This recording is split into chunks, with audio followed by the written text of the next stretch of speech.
you talk about the fact that as women, we should never pursue a man. Absolutely. Why? I stand by it. I believe that the energy of masculine energy versus feminine energy, they both have assignments. And masculine energy is designed to pursue. Feminine energy approves. And when a woman pursues a man, she cannot pursue a man without losing a part of herself. What do you mean by that? Well, the feminine soul, when you think about the feminine soul of a woman, is not designed to jeopardize its virtue. In other words, if you put a man in a club and he pursues one woman and she rejects him, then he goes to another, she rejects him, he'll just continue. But if a woman pursues a man and he rejects her, something is broken in her, and she'll leave that club. And in her mind, she will have a sense of inferiority, and there will be a brokenness that will take a lot of time to heal. So a lot of people right now are saying, well, why is that? Why do you believe that that's one way for a woman? Why would a woman be broken just because she got rejected? Why can a woman not keep going and look for the right person herself? Well, I think we're built differently. You know, when women approach relationships, women are approaching from a place of love, really seeking love, whereas men are socialized to really approach relationships for a fling, for sex. And so the two outcomes, desired outcomes, are different. So if a woman rejects a man, he just moves on.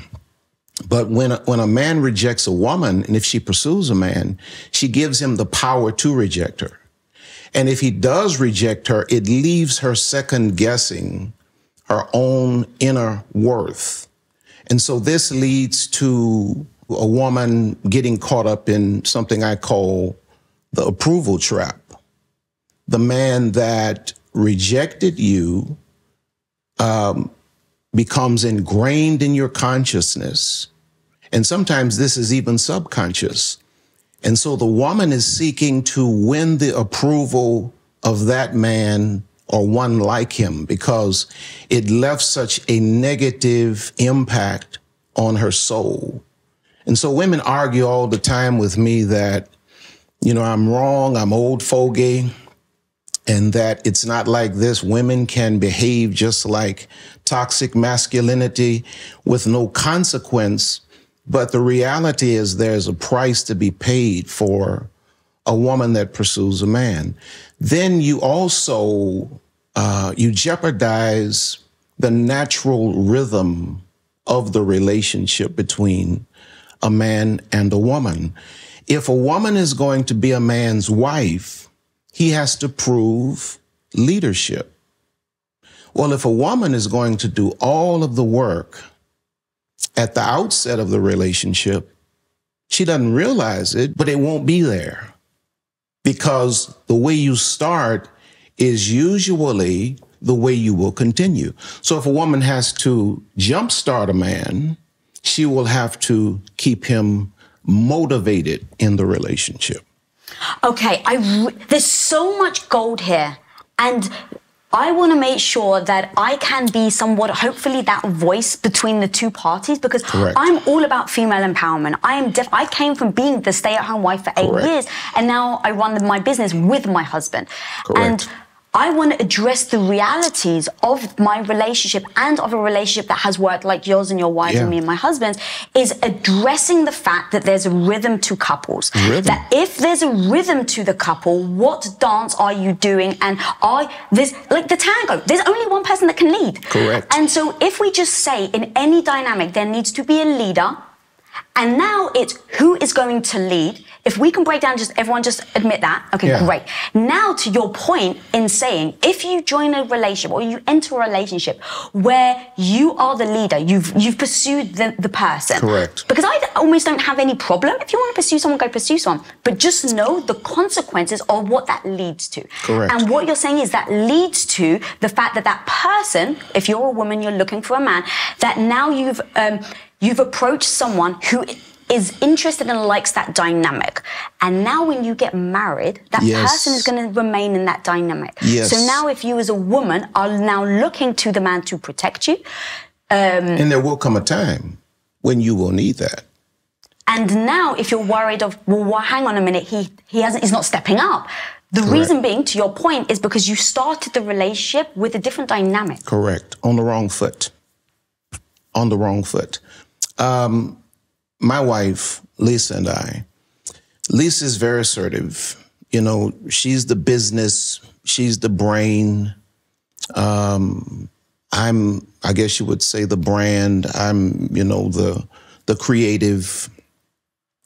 But the reason we work is because even when we were much younger, we respected the roles. Though she's always been an assertive, get it done type lady, when it came to the dynamic of our relationship, she always, I wouldn't even use the word allowed me to lead. She always demanded that I would lead. Because if I did not lead, she would not be able to respect me. And I think a lot of ladies fail to understand that. Sometimes the desire for the semblance, the imagery of a relationship, sometimes that is so intense that you fail to understand that there's a big difference between the imagery of a relationship versus an actual relationship. And in an actual relationship, when a woman wakes up one day, when the honeymoon is over and all of the cute things are done and the realities of life hit, if she cannot respect that man as a leader, that relationship, the chemistry of that relationship is done. And this starts at the inception. If a man does not have the wherewithal to start the relationship, pursue you, and respect the fact that you are a gift, I think most women miss that. And to your point about the leading part, there's I believe, a misconception in today's society that people think that if you lead, it means the other person's weak. And I think in the beautiful thing about what you just said about your own personal life and story is that it was equal of you both to say, as your wife, this is what I'm looking for in a relationship. And I think that's so important to echo because it doesn't mean that just because you're leading that you're better. No, like, it does people not. have a perception that, and as a woman, I'm going to be very honest with you, RC, I definitely thought that. I thought that if Tom led me, it meant that I was weak, that I was just a follower, and that I didn't think for myself. And oh my God, that is so detrimental to relationships, to couples, because there's value in both. Correct. And you know, the big thing today is the high value man. Everybody's talking about the 6-figure, 7-figure, 8-figure guy, or the high value woman. The value of the man is based on how much money he makes. The value of the woman is based on how she looks. When the reality is, you know, coming from my context, being a preacher and all of that kind of thing, you go to the Bible, as I do, God's original design was never about a high value man or a high value woman. It was always about a high value couple. What the two could become together. Now, though I am, and my wife respects me as the leader of our family, I'm the emotional leader of our family. I'm the visionary leader of our family. We are yet equal partners. It's almost like a pilot and a co-pilot. Co-pilot has as much capacity and control and ability as the pilot, but they work together. And so it is in relationships. If a woman wants to have a lifelong partnership with a man, she should see from the very outset that he reveres her enough to pull the trigger, that he has enough gumption to lead, and she should not have to jumpstart him. She should not have to jumpstart a relationship. And I think when a woman is tempted to jumpstart, pursue a man, she has to go back and check out the health of her own individuality. And what do you mean by that? How do you look at the health of your own individuality? I think if you need to be married or joined to someone, you don't need to be married or joined to anyone. In other words, if you're not a fulfilled, healthy, and happy individual as a standalone, you really don't need to be joined. You're not qualified to be joined to anyone. And I think a lot of women are in pursuit of men because society has built this idea in them that the only way you're going to ever be considered valuable or worthy or significant is going to be based on your relational attachment. And so if a woman has this, this desire to just, I'm getting desperate and I think I just need to shoot my shot and pursue a man, she needs to go back and check her own heart. Because if you pursue a man and if you attain a man, he's not going to be able to bring you happiness. Lisa and I have been married going on 28 years. I can't make her happy. She has to find that within herself. She can't make me happy. We improve each other's lives. I know how to assist her happiness. But she has to be a healthy enough individual, separate and apart from R.C. Blakes. And I view her as an individual separate and apart from R.C. Blakes. But I think today, the way the world is pushing women, so we're saying to women now at 25 years old, you've hit the wall, it's over for you, you're washed up, you may as well settle. I think we have to turn that noise down. Women must turn that noise down, and women must go internally and rediscover who they are innately, who they are based on the Creator's design of them. And when you can come out of that personal work and you can say, I'm happy, I'm fulfilled, I'm in purpose, now you can sit back and you can allow what is destined to be to actually manifest, as opposed to creating a lot of things out of desperation. The word desperation hits me really strong because I think when I was insecure with myself, I was desperate. And I think the desperation came from wanting to feel good about myself. Correct. And when you want to feel good about yourself, you're searching almost like frantically for that one thing. And to your point, I think I would turn to guys and boys at the time, before I met my husband, as a way of trying to feel validation from somewhere. And then that leads to the desperation of maybe finding someone that isn't right for me. And it also leads to me being blind, I think for a lot of women being blind to what they're going after. And I heard this analogy of yours and I just thought it was amazing. I was like, every woman needs to think of this now. It's like bleeding in the water and not expecting sharks not to come for you. Correct. And it's like, if you're bleeding, being the desperation, then if you can understand that, of course, sharks are going to be drawn to the blood, then that's why you're surrounded by sharks. So to your point of, if you have the desperation, you're only going to be attracting people that don't respect your value. That hits me very strong, and I love that. Correct. Which is why so many women have a long track record of horrific relational experiences. A woman in particularly, in my opinion, because women are God's greatest gift to the universe. That's, I hear some guys say, well, we're the prize, the man is the prize. No such thing. No such thing. The woman is God's greatest gift to the universe. And it's not until she understands that, she has to go internal. I call it queen consciousness, and that's where a woman really awakens to her true worth, her true value, what she has to offer, most women today are not aware of the value they bring into a man's life. The world has blinded the woman to her true worth and her true value.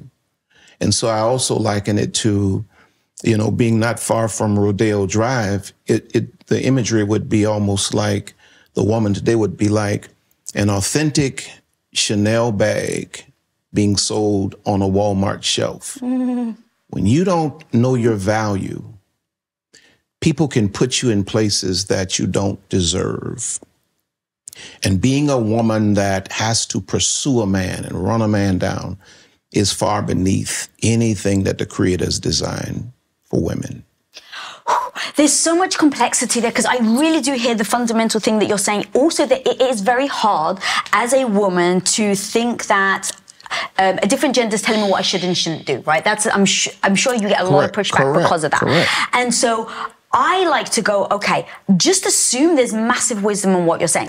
And so instead of pushing back, I just go, okay, well, it doesn't mean that I have to. It doesn't mean that, but at least understanding and knowing what human nature is like, what guys are like. And I think that what we're trying to do in today's society is pretend that doesn't exist. Yeah. And in trying to blend everyone together, it's almost like we're saying, no, everyone's equal, so everyone's the same. It's like, no, everyone isn't the same, but yes, we're equal. We are equal. And so now, if you're equal, how do you want to show up? And now if you say you want to show up like X, Y, and Z, what is that knock-on effect, the repercussion, and so even with me going into business, my husband said, you've hardened. And because I was a stay-at-home wife for 8 years and I was the nurturer and I was like the caretaker and I went into the business side, we had to have the honest discussion about how I was transitioning and how I was showing up. Now, if you don't have those conversations and you have the idea, like what you were saying, right, where it's just, or not the idea, but you're just like, well, it's all the same, it shouldn't matter, the chances I would have been divorced. Yeah. And to your point of the reason why you and your wife have been married for 28 years, how you can sit here and talk about relationship in such a beautiful way is because it's about being honest and having the truth about the dynamic that is right for you. Correct. Right for you. If you're happy with whatever your life is, however your life is manifesting right now, if you're happy with that and you're genuinely happy with that, hey, good, rock out. But for the women who really sit back and say, I want to have a significant relationship, I want a marriage, and I want these things. Some of the concepts that I teach, I think, could be very beneficial. Do I know everything? Absolutely not. Is it one size fit all? Absolutely not. There's no cookie cutter process to relationships. But one thing is for certain, you have to be able to, at the end of the day, look in the mirror and feel good about who you are, the choices you've made, and you have to protect your own self-respect in whatever process you choose. I love that so much. And again, there's so much nuance. I'm just going to keep saying, because I really want people to pay attention to what you're saying, because there's so much power in it. Like when I was listening to your stuff, there were moments where I'm like, I was triggered by what you were saying. But at the same time, I was like, but there's actually truth to it. And that's where I think that if I can be the facilitator between the trigger and the truth, I think that that's where we can make real change. And so where I was triggered was when you had said, there was a video where you said about women being submissive. And you got, I'm sure, a lot of pushback on that. Glad you brought that up.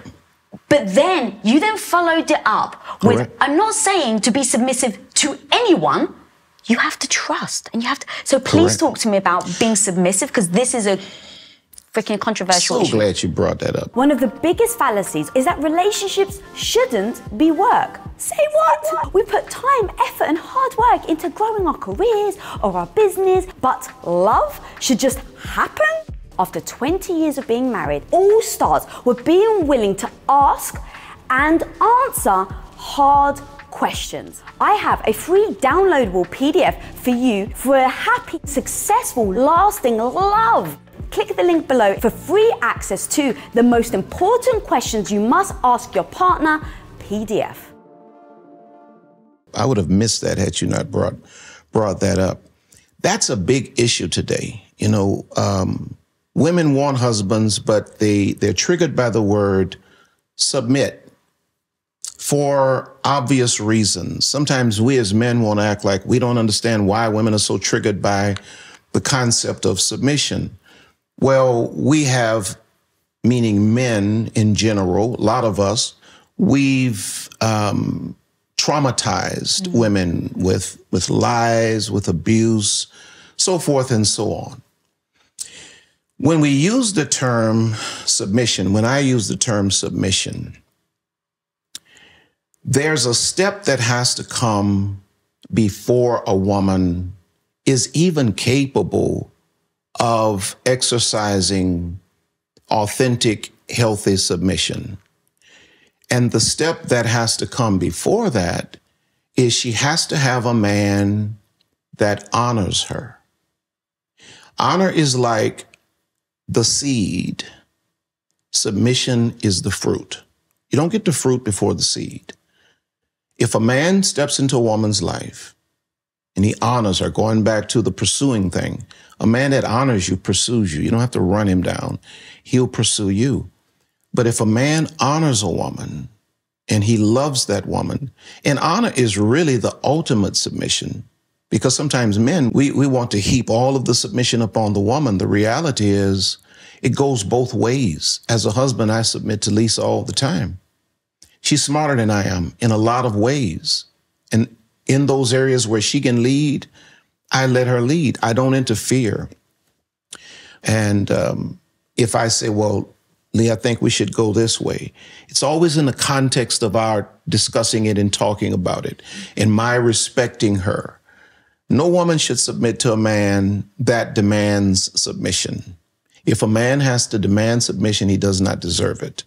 Submission should be the natural response of a woman to a man that has honored her, made her feel safe, valued, and a man that has earned her trust. A woman can't even give a man trust. He has to earn that. And when he's earned that, submission will be the natural response. It's the relational rhythm of a healthy masculine, feminine dynamic. Oh my God, Asi, that was so powerful. Like, that was so beautiful because the word itself has become toxic. Absolutely. And to your point, it's because I think it's just been abused. And so now, when you hear the word submit, it means that you're overpowering me without my ability to stop you. I think that that's actually how people perceive the word submission. And what you're saying is it's not that at all. It's organic. And that it can be beautiful. Absolutely. It's organic. It's beautiful. It's divine.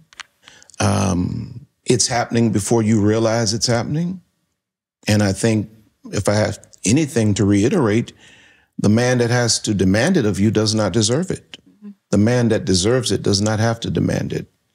It's because his treatment of you, his honor and his respect, his consistency, his protectiveness of you naturally draws out of you, out of your feminine,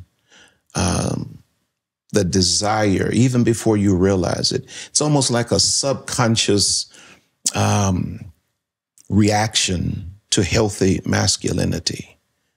That's actually a really interesting way of thinking about it. It's like if you're listening right now and you're finding yourself being submissive, how does it make you feel, right? Does it make you feel really good or does it make you feel bad? And then what is leading to that? Why are you being submissive? Is it because I feel so safe and comfortable with this person? Or is it if I don't, then they're going to lead me? Or if I don't, then they're going to be emotionally abusive? And I think that that then will help people identify where it can be beautiful, because I don't want people to ignore this point about a thing that I think is very beautiful in a relationship. Correct. Manipulation, control, when you're feeling those things, that's bondage. Submission is a beautiful thing that empowers a person. And I personally believe, 28 years of marriage, that a man teaches his wife how to submit by the way he submits to her. My wife, when we got married, she had been on her own since she was like 15. She was independent, extremely independent. She did not need me to take care of her. In fact, when we first got married, she made more money than me. And it was my handling of her, my treatment of her, that just naturally, it has to be something natural. It cannot be forced, contrived. It cannot be. And when you feel like it's forced, that means that there's like an issue that hasn't been addressed. Yeah, there's an issue. There's some level of manipulation on the part of your partner, or there's a deep level of insecurity in you that needs to be addressed. Your individuality is probably broken on a certain level so that you feel like you have to do these things to keep this individual, or this individual is actually indoctrinating you, that if you don't submit and do as I say, I'll leave. Somewhat of a narcissistic type dance. But when it's authentic, when it's healthy, when it's organic, it's happening without you even realizing it. That's what I was going to ask you, is how do you help your female audience? Because you've got such a big, beautiful female audience that look to you. And I'm sure that there's moments where it's like, there are women who are being submissive to a man out of abuse, out of a narcissistic relationship, out of something that's toxic.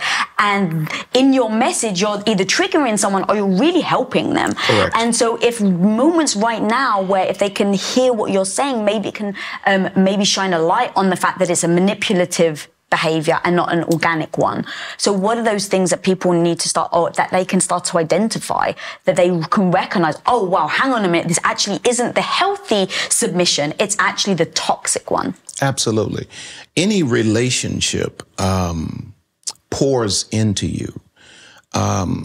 It's almost like the illustration of, taking a water bottle and, having one full, one empty, and assuming or thinking that everything you pour out into the empty bottle is going to be reciprocated.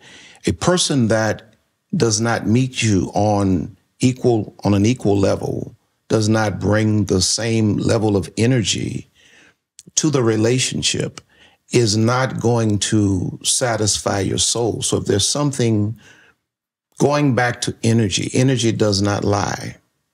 If you're in a relationship and you feel pressured, you feel subjugated, I think you probably need to pause for a minute and really ponder, what's the source of this? Where is this relationship actually rooted and grounded? Because it has to be something that flows from a life source. My wife gives me life. I give my wife life. It's the yin yang. It's not the constant. A lot of people in relationships where they're constantly pouring, and a person never pours back.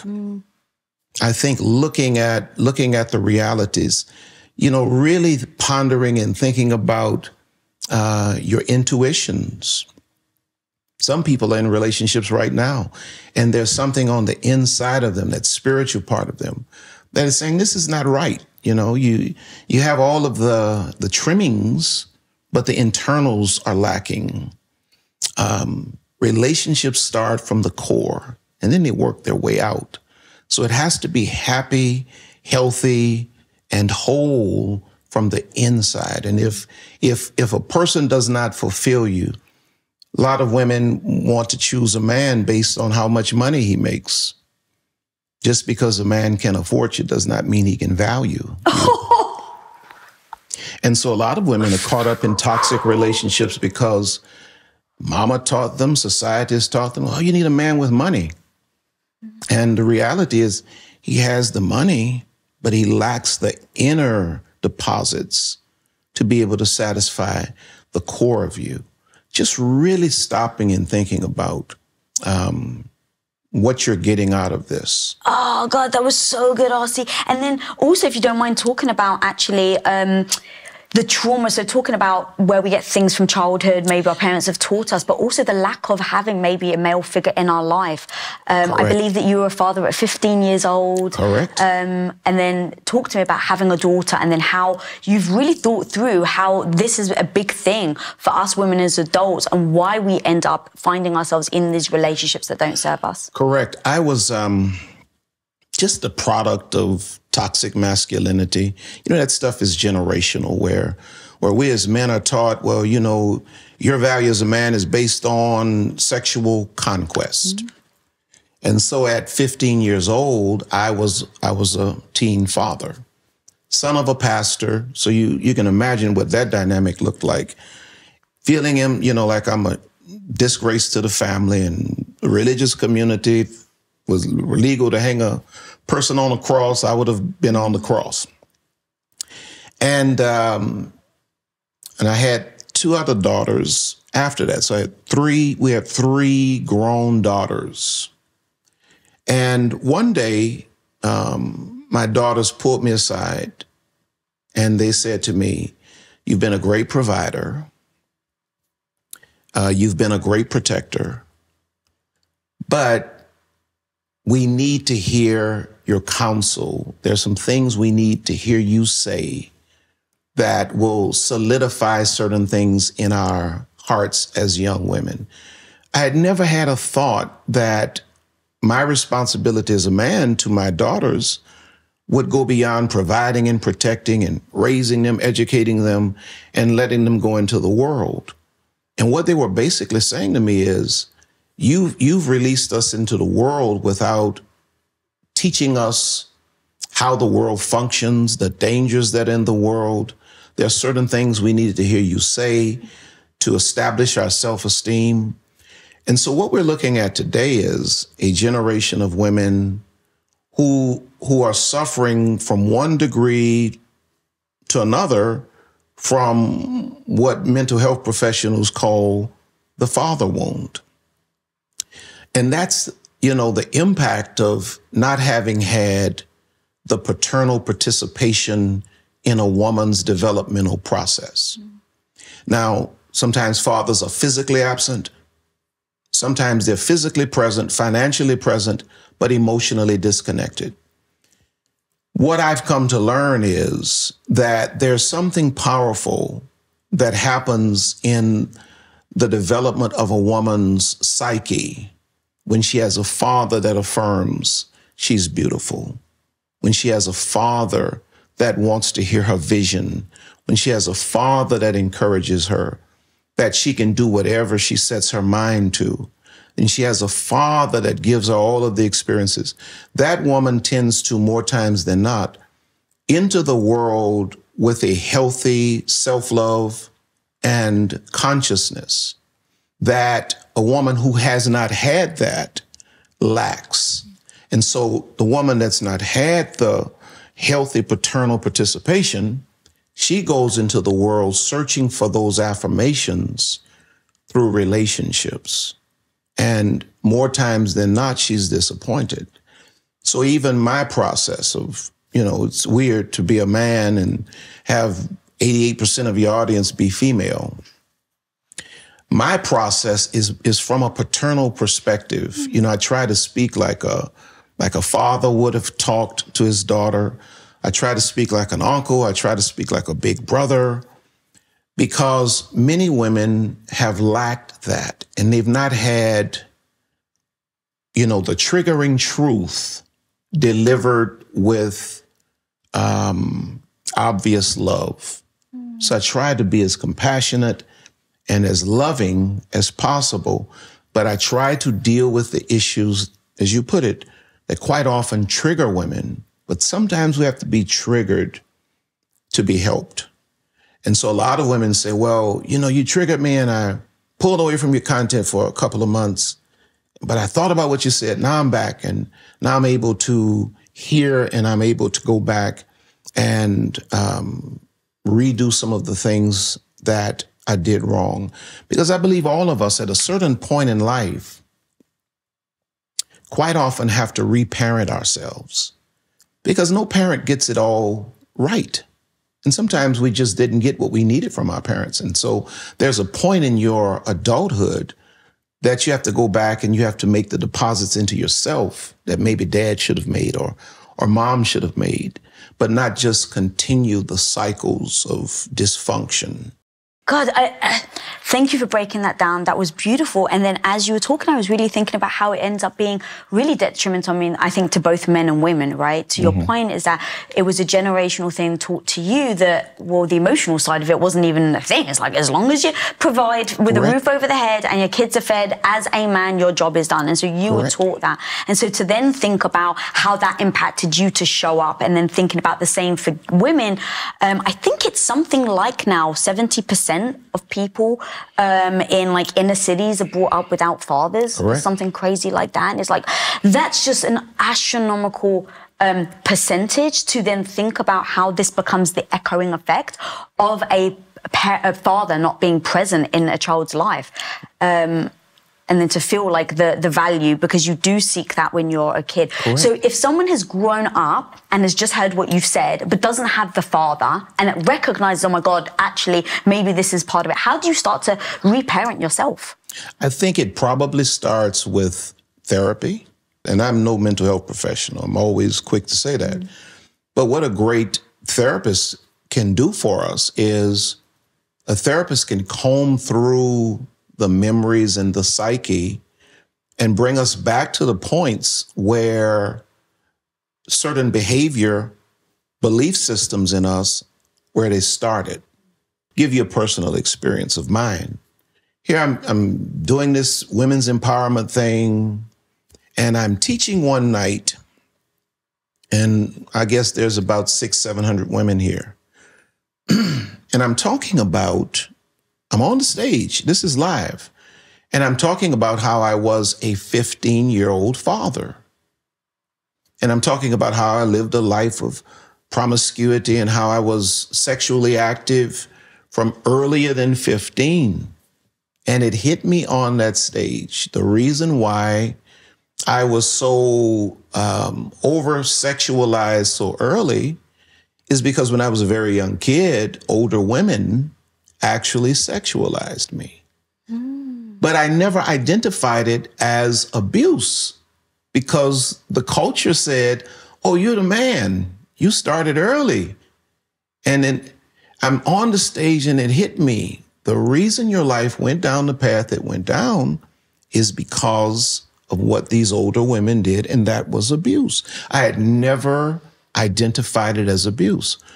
Well, that just kind of happened for me. It was an epiphany, but a great therapist can help you to get back to those points where something started, deprogram, and bring you through the process of giving you a whole new belief system about who you are, what's possible, what you should expect, you know, so forth and so on. And then I would say you have to then change your circle, because the thing that has the greatest impact on what we believe and how we behave would be the people that we're constantly hearing and surrounded by, the music we listen to, the podcasts we tune into, and just continue the process of moving in the direction of, you know, the best version of yourself, but knowing the difference between that and, you know, what's undesirable, what you don't want versus what you do want, what you don't deserve versus what you do deserve.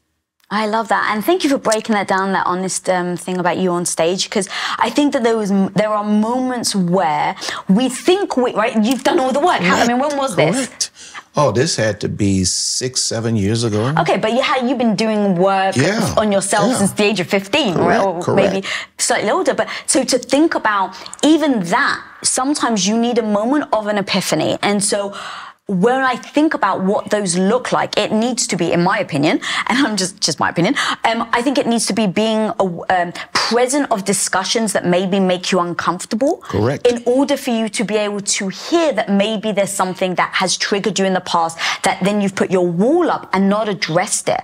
Right. And so there was one thing I really wanted to ask you with everything we're talking about now, was you were in a group of women and you triggered them when you asked them, or you stated, in fact, where you said women typically treat men that have treated them badly, they treat them better than men that have treated them well.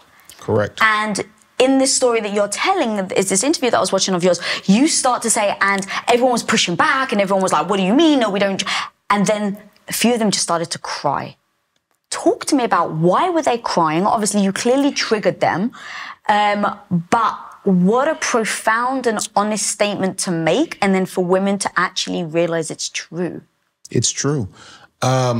Women do tend to give bad boys, the world might term it, better treatment than they do good guys.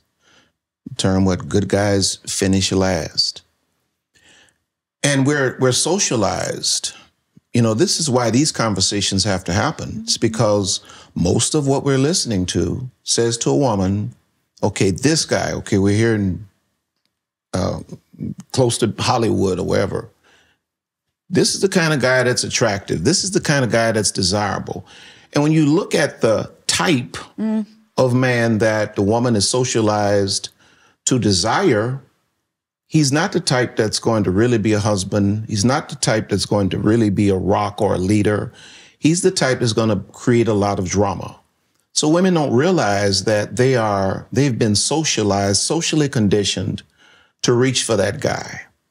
And on the flip side of that coin, socialized against having even an attraction to a man that would make for a husband, that would make for a protector, that would be a man of fidelity. There's something in her. And so she gets the man that, you know, society says she should desire. He breaks her, he breaks her, he breaks her. She moves on to another relationship. Usually she chooses the same kind of guy. He breaks her, he breaks her, he breaks her. So then finally she comes to a point where she says, maybe I should do something different. But her soul has been so fractured and ruptured that she can't even appreciate a healthy man. And so it's in a situation like that where a hard truth has to be delivered to help her to see that she may reset the settings of her soul. And, you know, in the Bible, there's a term, be transformed by the renewing of your mind. And that process of renewing the mind literally speaks of renovating the mind. And a renovation is what? You tear out the stuff that has not served you, and you replace it with the stuff that is desired.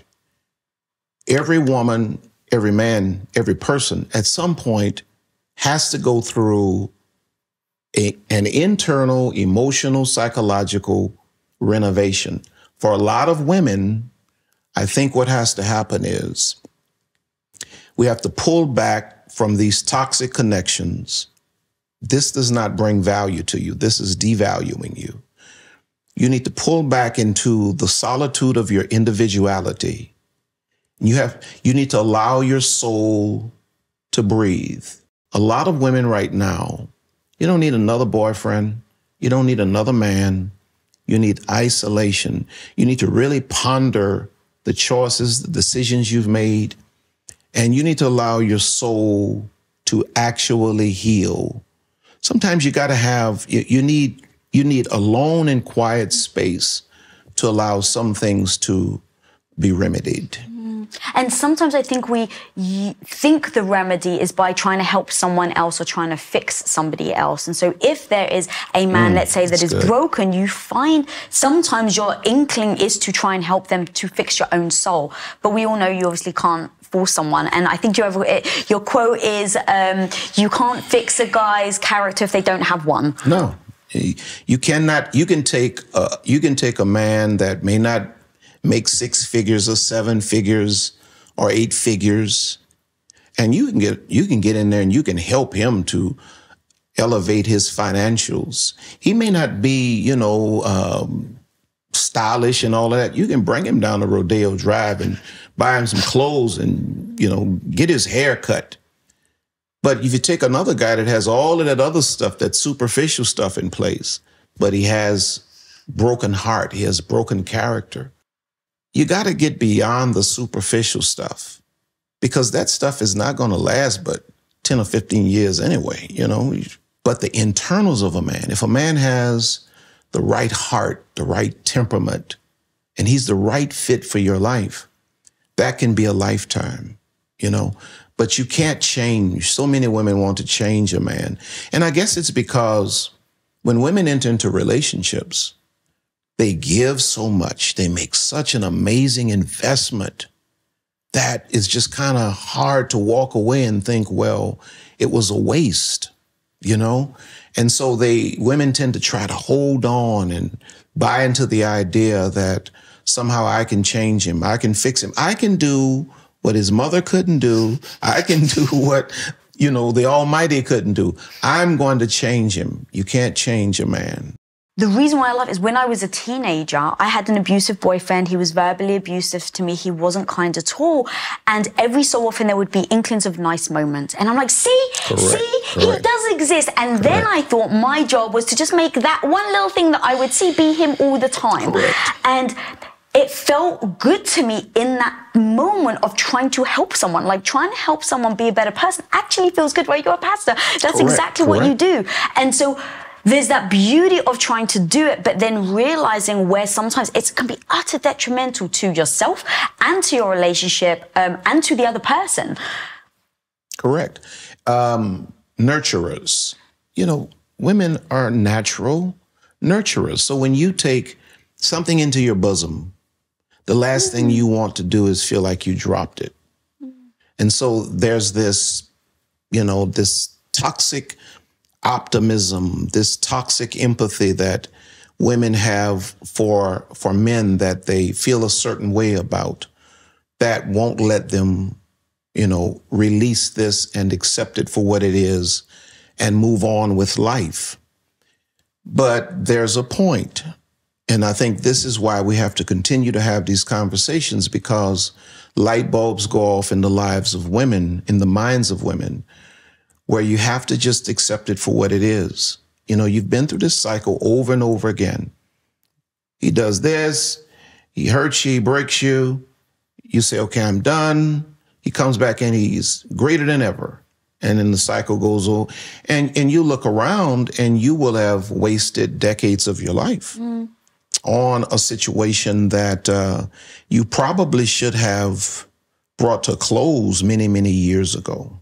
We use the term fighting for relationships, you know, and I get it. But Lisa and I would not have lasted 27, 28 years if we had to just constantly fight for this. I mean, if we're having to fight for this all the time, is this really ordained? You know, are we equally yoked? Should we be together? A relationship shouldn't be a daily fight. It should be, you know, synergy and joy. And we have moments where we go through things and we work through it. But if you're constantly having to fight, and if you're the only one showing up for the fight, this other person is constantly absent, emotionally unavailable, and you're constantly broken and you're depleted, what are you doing here? This is your life we're talking about. God, that's so true. And talk to me about the power of walking away. In fact, if you don't mind talking to me about Lisa and how she walked away. Oh, that's exactly how I'll talk about it. When a woman has the power to walk away from a man that she loves, but he's not loving her back the right way, she allows the space that is necessary for her heart to heal. More importantly, when a woman can walk away from a man, when you can say to a man, okay, I'm done, I'm out of here, you then give that man the space he needs to gain clarity. Because sometimes access breeds blindness. We're blind to what we have access to. I would liken it to being in New York City at the Empire State Building. If you're right there at the front door, you can't see it because you have direct access. But the further away you are from it, the more it comes into view. Personal story. we're young, in our 20s. We had been dating. Lisa and I had been dating for some years. And, you know, I'm trying to figure out if I really want to be married. I had been married and divorced for obvious reasons. I was the problem. You know, I'd never been faithful to a woman. And so I was going through this evolution as a man, just growing and developing.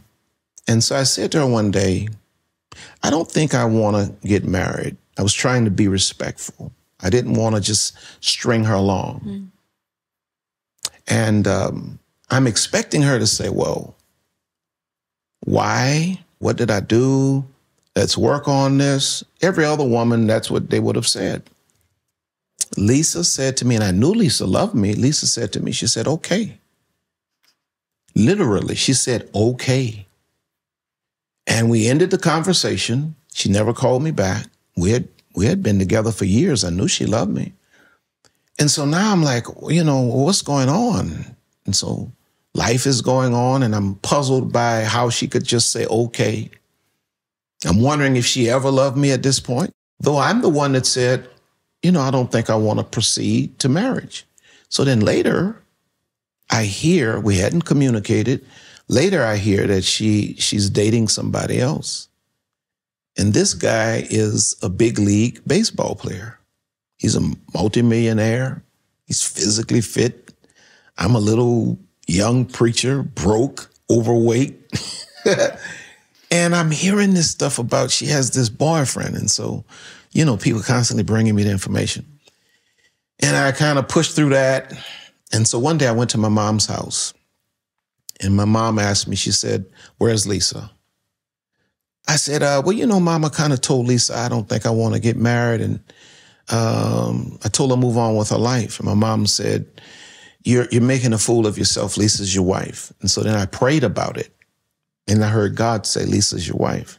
So now I got to figure out, how do I call Lisa, because she's in this new relationship, and tell Lisa that I feel like she's my wife. Lisa was always in my heart. This is the first time I've ever felt like this about a woman. She's the only woman in my life that I've ever been faithful to.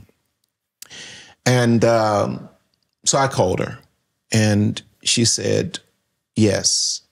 And I'm trying to figure out, how are you leaving a multimillionaire, coming back to a little broke preacher? But it goes to something deeper. Our relationship was founded on our friendship and our mutual vision. And so I think that was something she and I shared that was deeper than all of the superficial things that he might have offered. And so when she came back, it didn't take me long. I said, we're getting married. I was very decisive, and I had made my mind up. But it was her walking away, that's the point, that gave me the clarity that this woman is my life's partner. The walking away part, when I heard that story, it was so beautiful. And I start to process, okay, it's so hard for so many people to walk away because we have attachments for many different reasons. Correct. But if you can just tell yourself, and maybe I understand it's not this easy, no matter what though, if he doesn't want me, I will walk away. And look, your story ends beautifully, right? You go back. That isn't guaranteed. But either way, her walking away was the thing that she needed to do for herself, for her self-esteem, for her own ego, right? For her to be able to, for her own power. And then there's one more final piece, is that this is a little controversial, but it's honest. Being thirsty isn't sexy. It's not. Now, I like hungry, right? Being hungry for a healthy relationship can be beautiful. Being hungry for a better business can be beautiful. Being thirsty, to me, isn't attractive. And so now when someone is begging you to be with them, if they're accepting your bad behavior, the person respects you less because thirsty isn't attractive. It's not. And when you think about it, this is the first woman in my life that ever walked away from me. And she did testify later that her heart was broken. She did cry, like all of those things. But she put her self-respect above her desire for some idea of a relationship with me. To the thirsty part, think about it like this. Even a woman is not attracted to a man that accepts her bad behavior. She loses respect and loses attraction to that man. A husband is not attracted to a woman that would beg, because a woman that would beg is not a wife in his mind. A wife is a woman that sets a certain standard, holds to it, and demands that I meet her at that level. That's what I discovered when she walked away from me. I said, this is my wife, you know, and it's just real. Thank you for saying that. By the way, I can't believe that it didn't dawn on me to say, but 100%, like, I don't find thirstiness attractive in a guy. Either side. As well, yeah. Either side. Yeah, and I think that that's important to really state. Like when you think about men, there's a difference between pursuing a woman versus chasing a woman. A man that pursues a woman, he reads her energy, he respectfully, you know, communicates his desires, his intentions. And he doesn't go any further than, you know, he serves, she serves back. He doesn't go any further than she's responding. He pursues, she approves. When she stops approving, he stops pursuing. A man that chases a woman, he has no regard for boundaries. He's not reading her energy. And, you know, he's over the top. Woman will never have respect for that man. That is so true. You're 1,000% right. And again, I think some people are going to push back, but I'm just like, Correct. It's true. Like, I have dated all sorts. So after I'd been in that emotionally abusive relationship, I flipped and went the other way, right? I'm just going to get like a guy. And I know a lot of women say this, find someone that loves you more than you love them. That's the worst advice ever. And vice versa, by the way. I would advise that if a guy said that, it's terrible advice. Correct. And so I went too far on the opposite direction, and I found a man or a boy. I mean, I was, you know, 17, 18 at the time. I found a guy who was the yes person, and he was very sweet, and he would just do anything for me. And what happened was I just abused it in the way where I just took advantage of it, right? And then now I did lose respect for him, and it's horrible for me to say, trust me, this doesn't make me feel good about myself, but it's true. And so I think that beautiful dynamics happen where you both show each other respect and you both show each other boundaries. Correct. That you can't be pushed around, no matter what gender you are. Correct. And even today, you know, I'm 58 years old today. Lisa's in her 50s. Because we both demanded respect, we set those boundaries. We've never breached those boundaries. I've never swore or cursed at my wife. I've never handled my wife aggressively, never disrespectfully. She's never handled me that way. It's because the way you start is the way you finish. You know, I believe we're more in love now than we've ever been. And it's because we started from a place of friendship and respect. And that's lifelong. That goes the distance. And so I would finally say, you know, when you get through with all of the superficial stuff, make certain that you have a firm self-love. If you don't know who you are, you really don't know who fits into your future. Firm self-love, know your purpose, wait on the right person, learn to be happy and fulfilled as an individual. That you might be patient. Don't buy into the hype. Well, you're this age, you're that age, you should be desperate, you should just cave in. No such thing. You can live a full and whole and complete life as an individual if the right partner never finds you. But if you do your personal work, you will attract what you are. Talk to me then about, so the power of walking away. Lisa was very, you know, like, okay, cool, leaves you. But you've spoken about how sometimes guys will then manipulate you or gaslight you. Talk to me about the behavior and why sometimes it is very hard for us to walk away, Correct. even when we realize it's not healthy for us. Correct. Because, you know, I've been doing this thing on studying narcissism because my community has really been impacted by narcissistic men. And so, again, no mental health professional here, but have done some study, had a lot of conversations about it. Well, when a woman is dealing with a woman in particular is dealing with a narcissistic lover, well, he has a way of reeling you back in. He has a way of, just hanging around. I think they call it hoovering. And he has a way of love bombing you, just becoming, kind of going back to what you were talking about earlier, just becoming everything you ever imagined. And you buy into this, what I call toxic nostalgia, where you're so reminded of the best times, it washes out the realities of the trauma and the bad times. And so a lot of women are constantly reeled back into these situations. And this, again, is why I believe mental health professionals say that no contact is a must. And when we say no contact, we mean social media, phone, email, smoke signal, whatever. You have to do whatever you must to keep the distance between you and this individual, because you have to respect the fact that this person still has a certain psychological hold on you. And if you don't maintain the distance, grow out of this and heal from this, you will constantly be drawn back into the cycle over and over and over again. And here's the worst thing about being caught up in situations like that, is that the wrong person preoccupies your life. So technically, you're off the market. And I liken it to, it's almost like God has designed, God has said, I'm going to send you a Bentley. But every time the Bentley passes around, the broke down wreck of a car is in the space. You got to keep the space open for the right man to find and to fill that space. And so I think that's one of the greater tragedies of a woman that gets caught up in a situation where, a man just keeps circling and drawing her back in. He's made you unavailable for the right kind of man, the right love that ultimately is seeking to find you.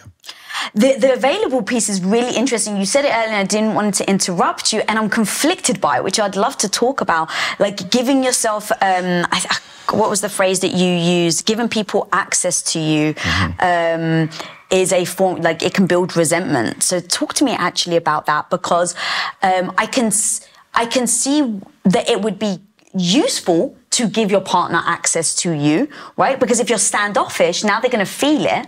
But too much access to the wrong person can be toxic. So how do you start to navigate those two things? Correct. Well, I think it's like your home.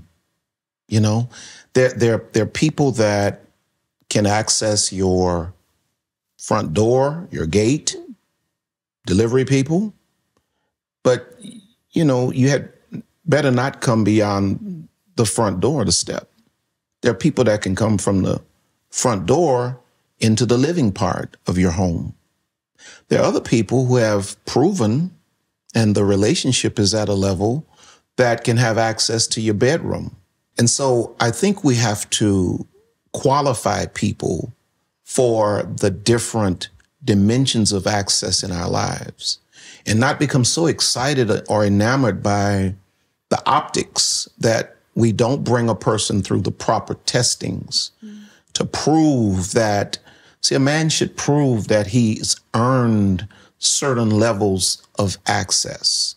And I think this is where we're breaking down today. Women are giving men too much access too fast. Now I'm said to be old fogey.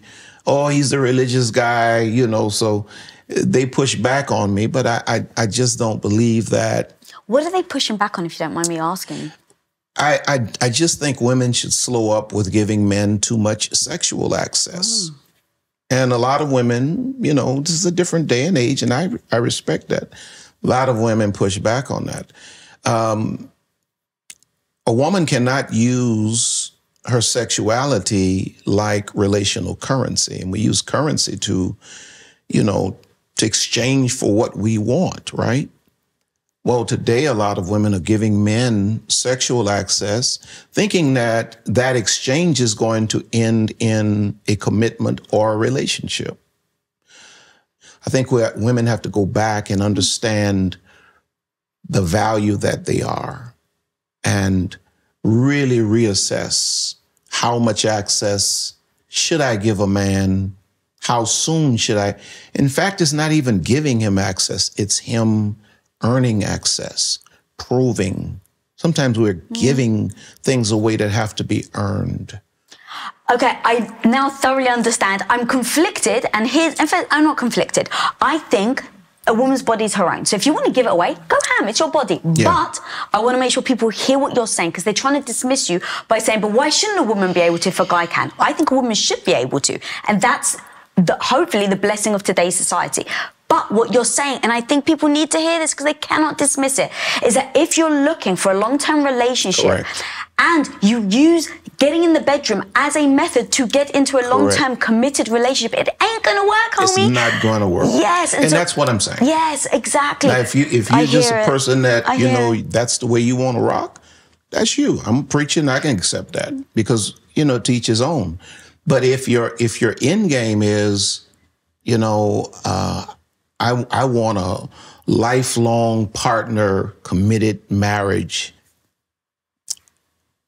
I don't, the sexual route is just not it. A man should prove himself into the inner chambers of your life. One of the biggest fallacies is that relationships shouldn't be work. Say what? We put time, effort, and hard work into growing our careers or our business, but love should just happen? After 20 years of being married, all starts with being willing to ask and answer hard questions. I have a free downloadable PDF for you for a happy, successful, lasting love. Click the link below for free access to the most important questions you must ask your partner PDF. Honestly, Artie, I love about your message because it is very honest, and I worry about today's society that everyone's becoming very polarizing on one side or the other. And the truth is that there are certain things that even when I was listening to you triggered me a little, but then I was like, but what's he actually saying, right? Like maybe the words that I've been brought up where it's like submissive, right? That word is freaking triggering. But it's like, well, hang on a minute. Instead of me getting my wall up, what do you actually mean by being submissive? And is there value to this? And I worry that what people are doing are dismissing you by saying you're old school. And now everyone's trying to become the same. And then in everyone trying to become the same, there isn't that dance anymore. To going back to something we said right at the beginning, right? Where it's like, if it's a tango, who's leading? Correct. And so I think that we have to be open, you know, like as a Black Southern preacher, I'm having to be open to this younger generation. There are a lot of things that from my generational context, my social context, I don't necessarily understand or agree with, but I think the outcomes we're all looking for is just a healthier society. And that's all I'm trying to do. I'm just trying from my perspective, which is not perfect. I don't know everything. I'm not right about everything. I'm learning from people as I go. My language is evolving as I go. But at the end of the day, I just want the best for you. And I hear that, but I really appreciate these open conversations because even in what we're saying, I think people right now, it's very polarizing, what we've already said, but that it's a gender-specific thing. And the feminine and masculine that you said earlier was a beautiful breakdown. And to be honest, I'm not even talking about like gender-specific. But, so for instance, let me share something with you. My mum has been married to another woman for 22 years now. But even in their marriage, one of them has more of a feminine energy and the other one has more of a masculine energy. And if they both came to a relationship exactly the same, it wouldn't work. And so with what you're saying, I just go, hey, if you're looking for a masculine partner, then adopting a masculine behavior may be problematic for you. But people, again, so you've just mentioned the one thing that a lot of women push back on. What other things are women pushing back on where they're seeing it as maybe an offense, but you're trying to show, like, really get the message across? Women are pushing back on the sex piece, women feel like they should be more sexually free. But my message again is always, if this is the outcome you're looking for, that might not be the best route. The submission piece, that's a trigger. That's a trigger for a lot of women.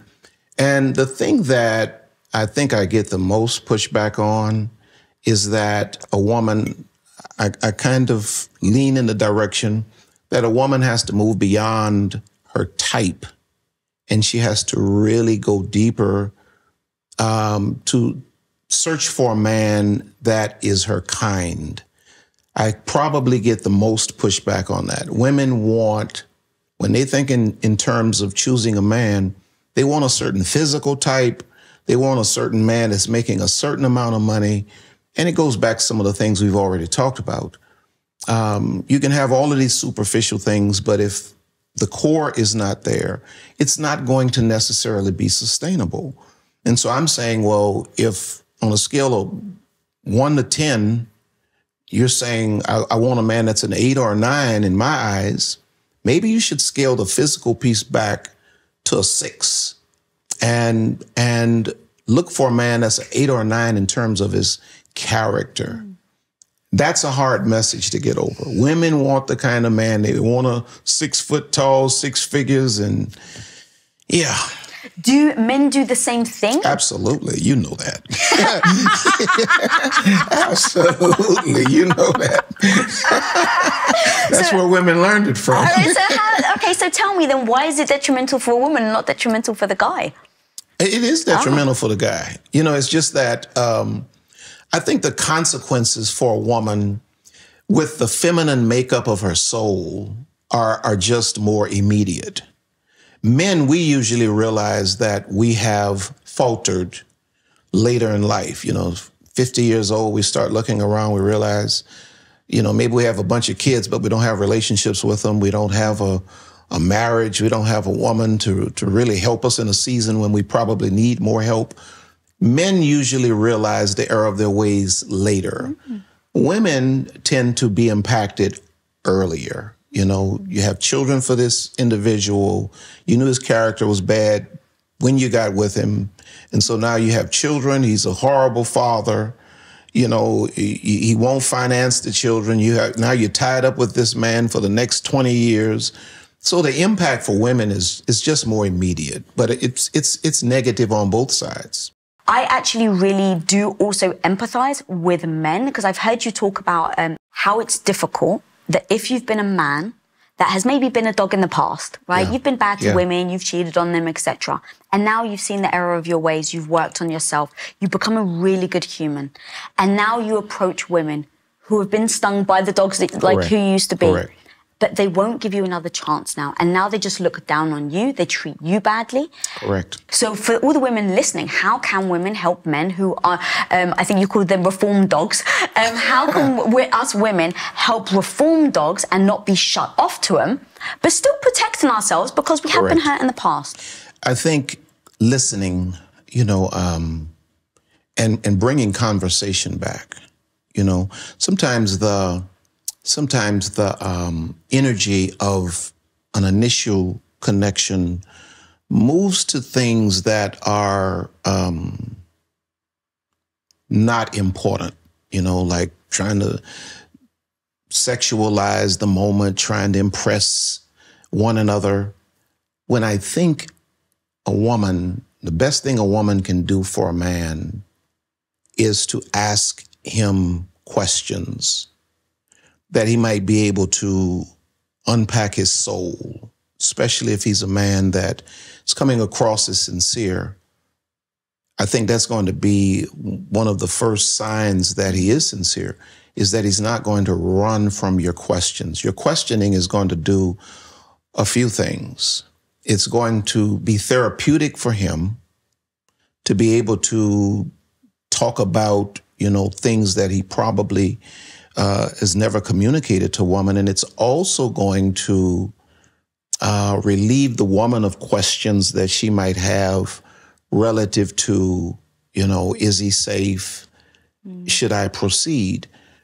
Really bringing bringing the connection back to a cerebral, soulish level as opposed to a surface, superficial kind of connection. You're not going to really learn much about a man as long as it's just in the club and the dresses and everything, and it's all sexualized. Create moments with a man that you might have some interest in, and maybe he has some issues from his past that he's overcoming. Create moments where you can dig into his heart and you can allow him to express, because we as men, we don't naturally express. And so when a woman gives us an opportunity without judgment, to really unpack a lot of the things we're thinking and feeling, it creates a bond, it creates a healing, it creates a connection, it creates an understanding. And now the relationship can be built on mutual understanding and openness and honesty. A man being able to be honest with a woman that won't judge him is one of the most healing experiences a man can have. My wife knows everything about me, and she still loves me. She knows the good, the bad, the ugly. She knows things about me nobody else in the world knows, and she still loves me. She has been my greatest source of healing, because she saw me at my worst.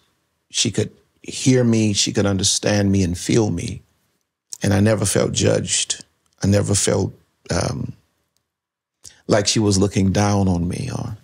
So I would say that is probably paramount. Creating an environment where he can talk, letting him talk. It's going to give you an insight to his soul. It's going to bring healing to him. And it's also going to strengthen his emotional intelligence muscle. Because men that have lived a life like that are usually out of touch emotionally, not comfortable with tapping into emotion, and, very little emotional availability. There's this hard shell that we kind of create. But when a woman creates an environment where she's really digging into a man's soul, it breaks that shell open and it reveals the beauty that's in that man's heart. Because nobody's beyond redemption. I love that. So if you've done that and you're really giving him space to be honest, to be open, I assume then the actions that they take are also going to be super important. And I've heard you list a few of the things as like, if they do this, then it's a sign that they actually want to make that commitment. So if you don't mind breaking down a few of those, because again, I think that I don't blame anyone who really wants a beautiful relationship. And Correct. Sometimes in that want, you said it earlier, right? You can be blind to certain things that maybe you do want to see or you don't want to see. Correct. So what do you think are some indications that actually these are signs that someone really wants to commit? And if you've got an idea of a guy uses me or whatever, Correct. These are signs that they're not. A man that is really, sincerely interested and is not just running game, he's not going to push the sexual issue. Now, he may be attracted to you, but he's not going to push. He's going to follow your lead. He's not going to push that issue. He's going to be really interested in answering your questions thoroughly. He's going to be interested in asking you questions about yourself. He's going to be amazingly consistent. And so slowing the pace, because a guy that can be consistent, patient, and respect your rhythm, your pace as a woman, those are some great indicators. He's going to talk a lot about the future, what the potential, what life can look like between us. He's going to really want to know about your vision, your dreams. He's going to be totally different. No manipulation, no sense of control. The energy is going to be very healthy and calm and peaceful. He's going to feel like your safe space, not like you're rushed, not like you're being managed, but heard and seen. Energy doesn't lie. You're going to feel heard and seen by this guy. And again, he's going to respect your pace, and he's going to be consistent. Those were amazing. And then there's one thing that you said multiple times in this interview, is the future thing. And I've actually heard you say that, you know, people choose almost for the now, but they don't necessarily choose for where they want to go. Talk to me about that. That was fascinating. You're bringing up some great questions. I'm glad you're asking. Some great content there. When I married my wife, when I married Lisa, Lisa was like the most beautiful woman I'd ever seen, you know, amazing. But we dated for years. I was extremely attracted to her sexually, but I still said, I don't think I want to be married. When I made up my mind that Lisa actually was my wife, I was not thinking about being a 20-some-year-old kid at that time, late 20s, her being, you know, beautiful or me being sexually attracted. I was thinking about my future. I was really analyzing, playing over in my mind, her character, her intellect, her persona, and how that would play out in my future. I had an amazing vision of my future.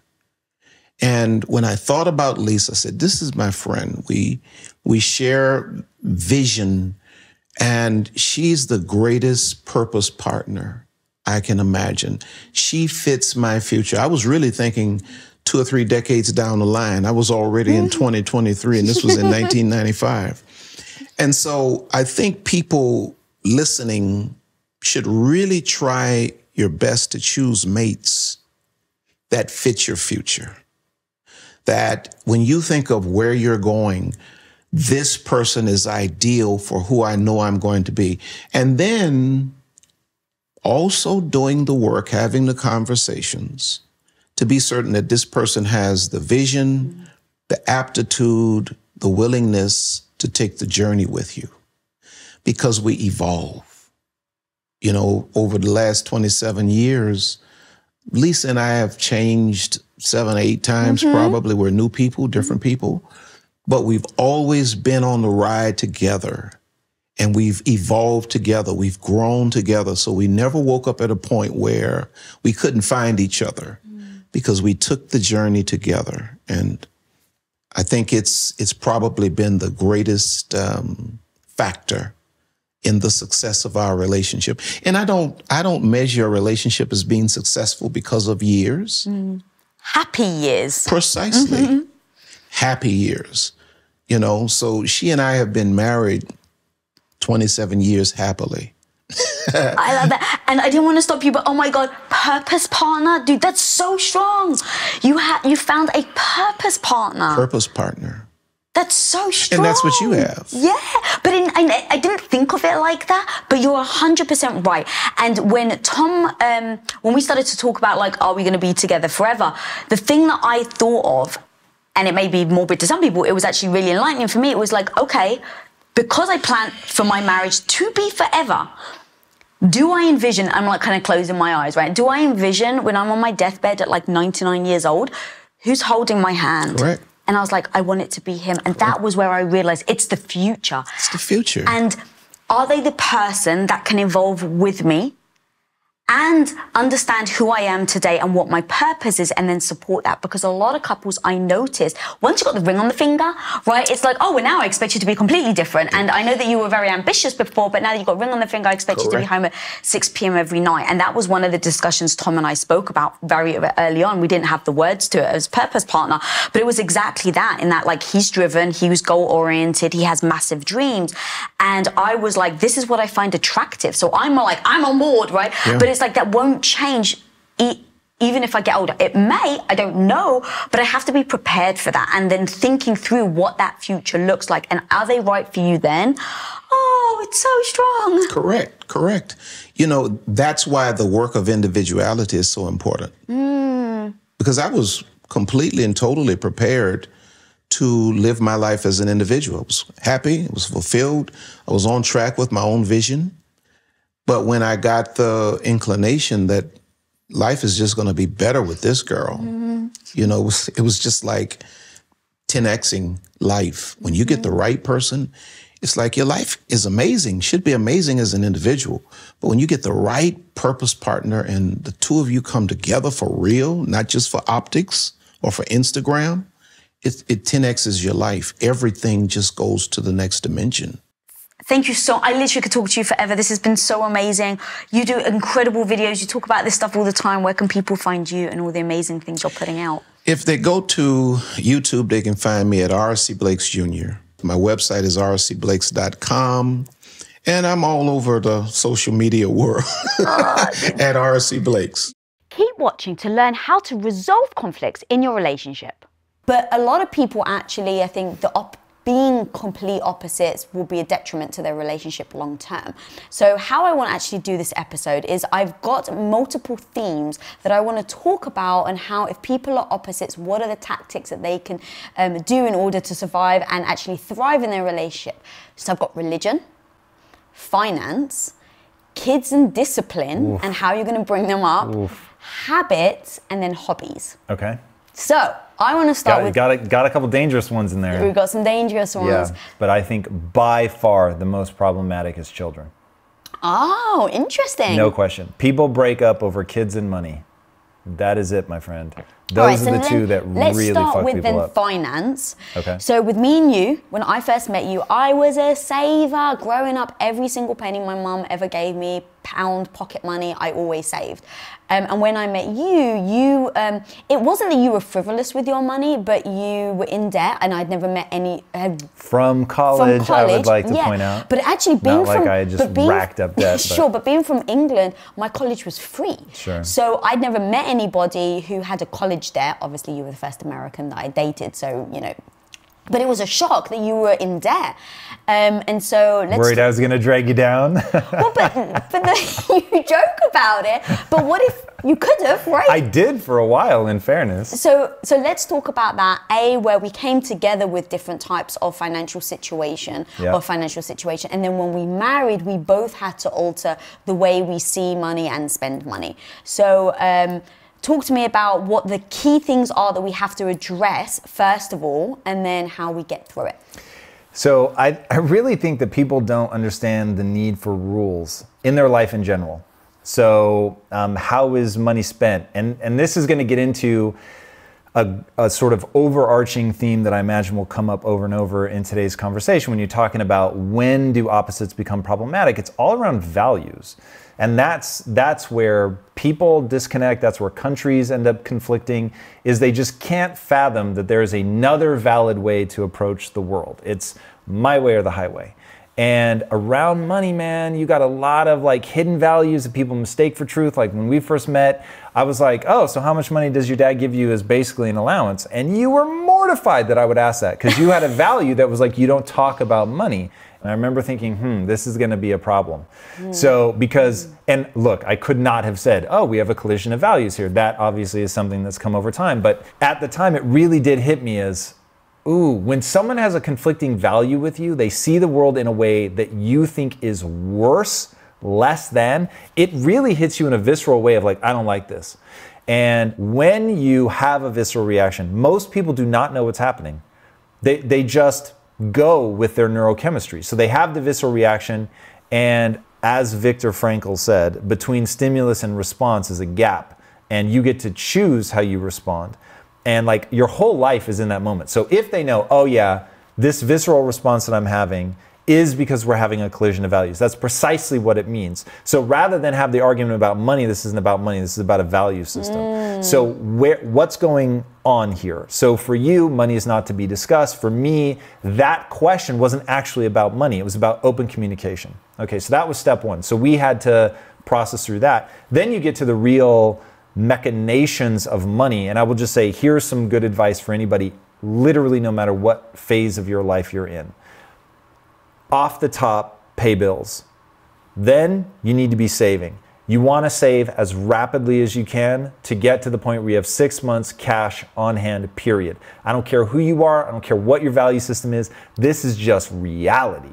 And we're recording this in the middle of the COVID-19 crisis. So can anybody say that that would be a bad fucking idea to have 6 months living expenses? Not cut your life to the quick.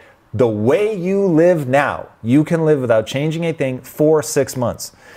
If you're unable to save, your lifestyle is out of control, and you need to get your lifestyle to a point where you can save up to that. Because you only have 2 levers, the amount of money you make and the amount of money you spend. That's it, homie. So it's one or the other.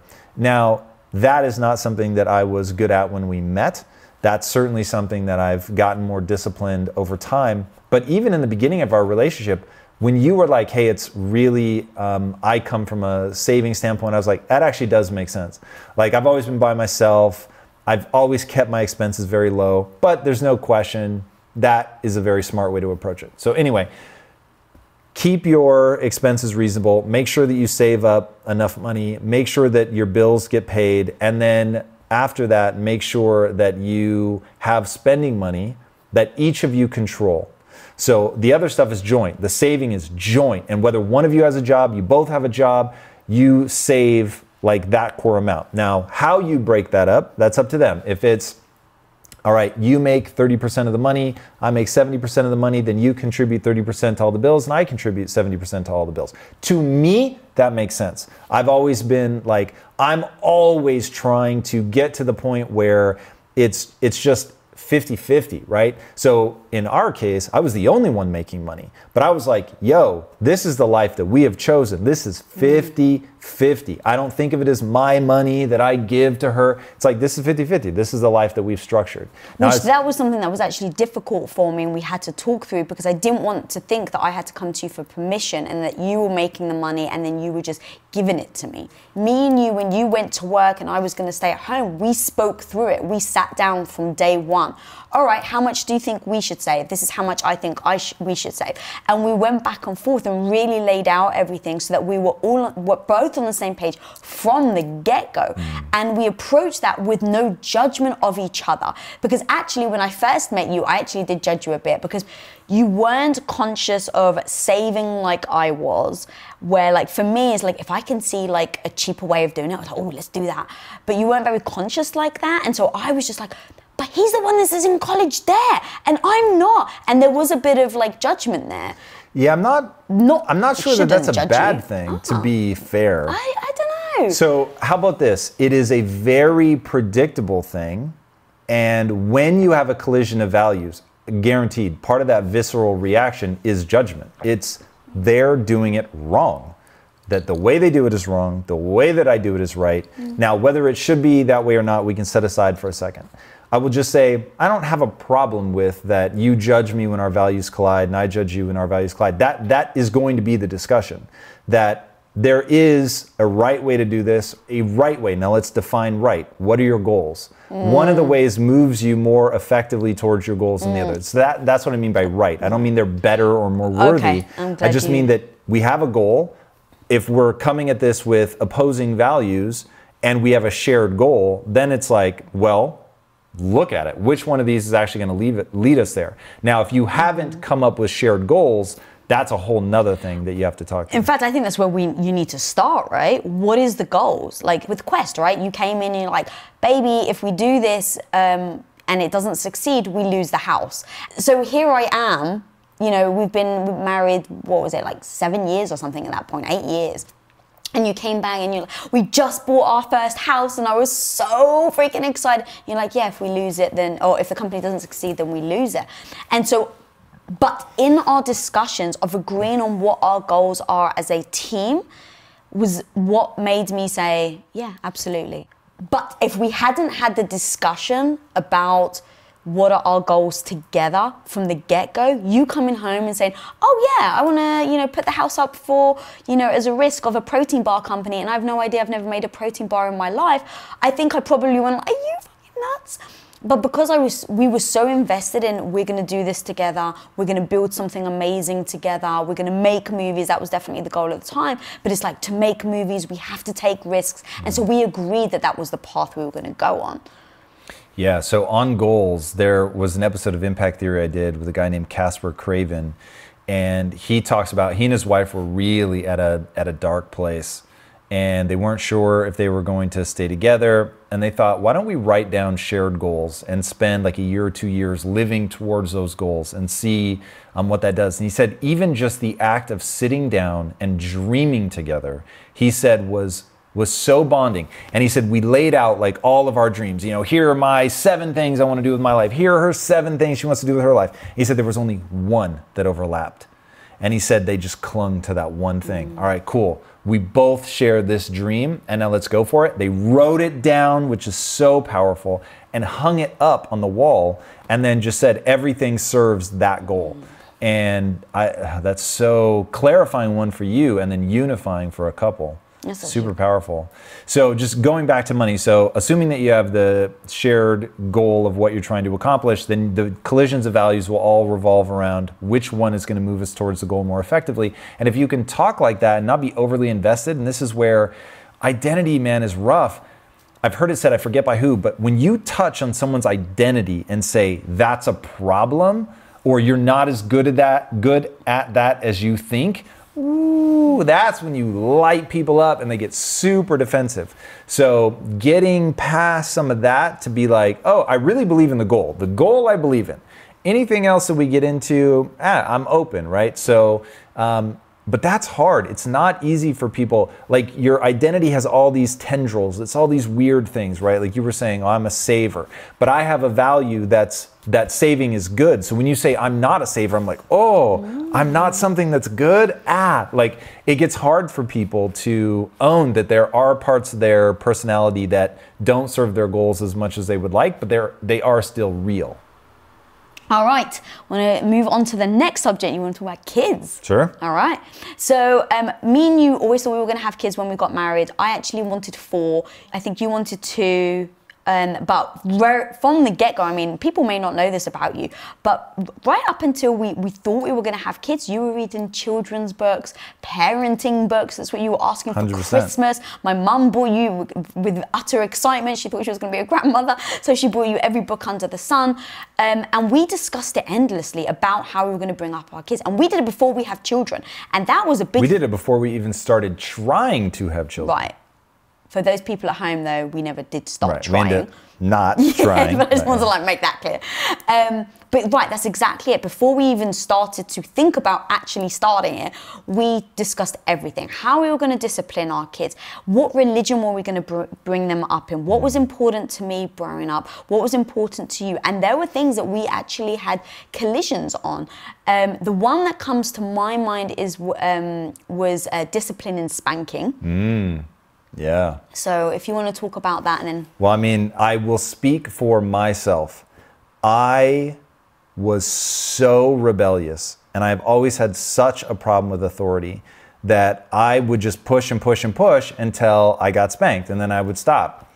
Now, when I say it did not traumatize me, I don't have any bad feelings. I always knew my mom loved me.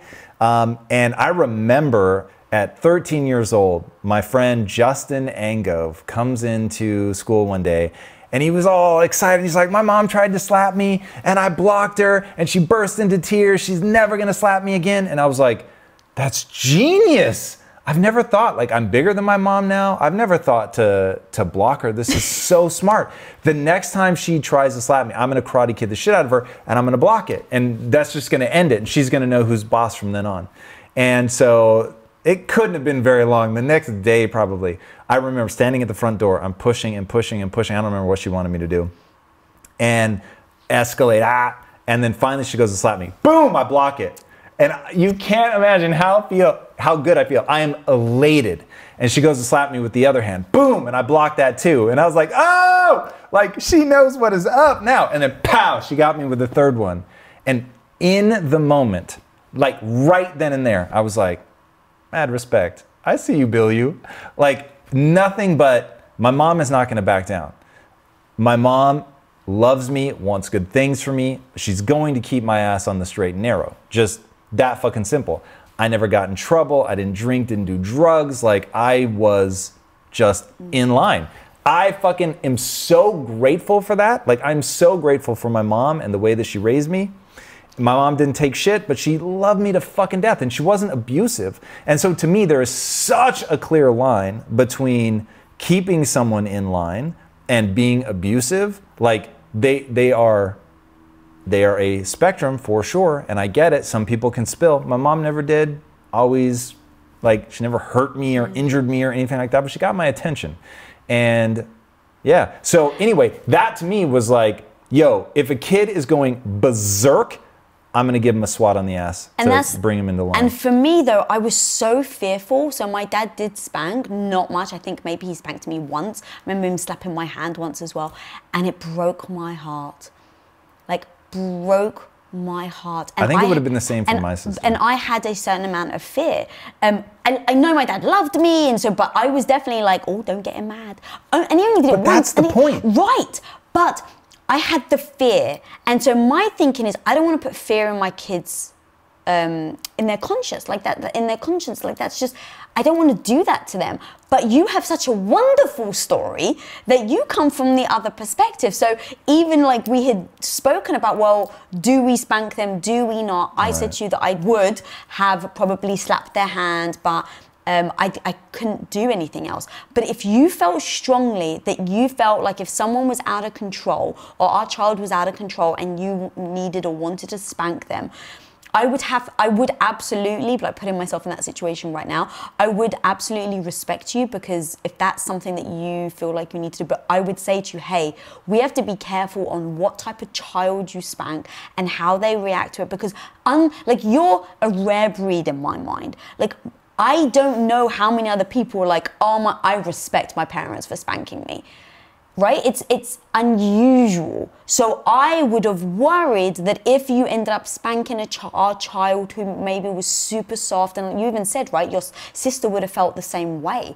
So so as you can see, guys, at home, like this is something that we talk about and we're going to go back and forward with, but it's important to discuss, because if when we have a kid, all of a sudden you spank and we haven't spoken about it, like would I have been horrified? Would I have like lashed out at you, and now that child sees the fact that me and you don't agree on the punishment? Like, talk about mixed messages to children. And that's one thing that we spoke about as well, is if we ever disagree, never do it in front of the kids, because we always have to be united.